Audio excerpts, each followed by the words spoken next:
जय हिंद। मेरा नाम सुष्मिता ओझा है। क्रैक पीसीएस में मैं आपका स्वागत करती हूँ।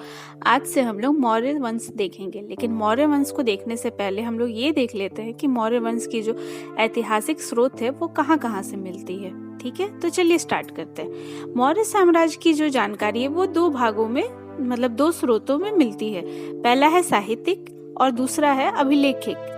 साहित्यिक स्रोत में कौटिल्य का अर्थशास्त्र मेन है, मेगास्थनीज का इंडिका, विशाखदत्त का मुद्रा राक्षस प्रमुख है। ठीक है, साहित्यिक स्रोत के अंतर्गत देसी साहित्य में सबसे महत्वपूर्ण अर्थशास्त्र को माना गया है, जिसके रचयिता कौटिल्य, चाणक्य या विष्णुगुप्त, आप जो भी कहें, ये तीनों वही हैं।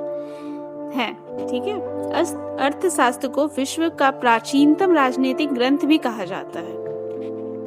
कौटिल्य कृत अर्थशास्त्र में 15 अधिकरण, 180 प्रकरण तथा 4000 श्लोक है। छठे अधिकरण में कौटिल्य ने राज्य के सप्तांग सिद्धांत यानी कि स्वामी, अमात्य, राष्ट्र, दुर्ग, बल, कोष तथा मित्र की चर्चा की है। विशाखदत्त में मुद्रा राक्षस से ही पता चलता है कि चंद्रगुप्त मौर्य को शासक बनाने के लिए चाणक्य ने कौन कौन सी राजनीतिक चालें चली थी।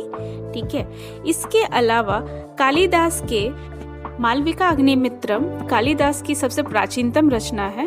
ठीक है, क्षमेंद्र की बृहद कथा मंजरी, सोमदेव का कथा सरित सागर, कल्हन की राज तरंगिनी, इसमें कश्मीर का इतिहास भी लिखा हुआ है, और पाणिनि के अष्टाध्यायी पर लिखी गई टीका वर्तिका, पतंजलि का महाभाष्य, 13 नाटकों के रचयिता भाषा का स्वप्नवास दत्तम और प्रतिज्ञा योगन धरायन भी मौर्यकालीन इतिहास के स्रोत है।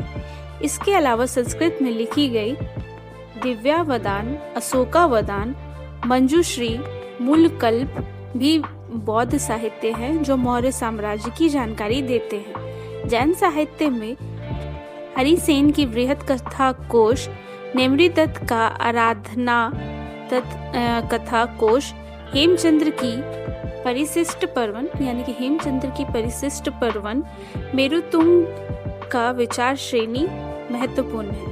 पुराण में मौर्य वंश से सबसे अधिक संबंधित विष्णु पुराण है।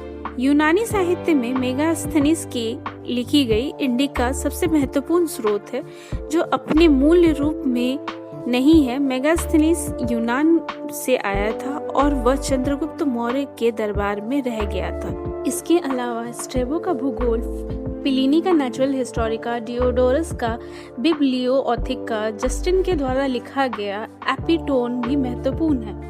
ठीक है, इसके अलावा चीनी यात्री का क्रमशः भारत में आना और अपनी अपनी पुस्तकों में उसके बारे में लिखना।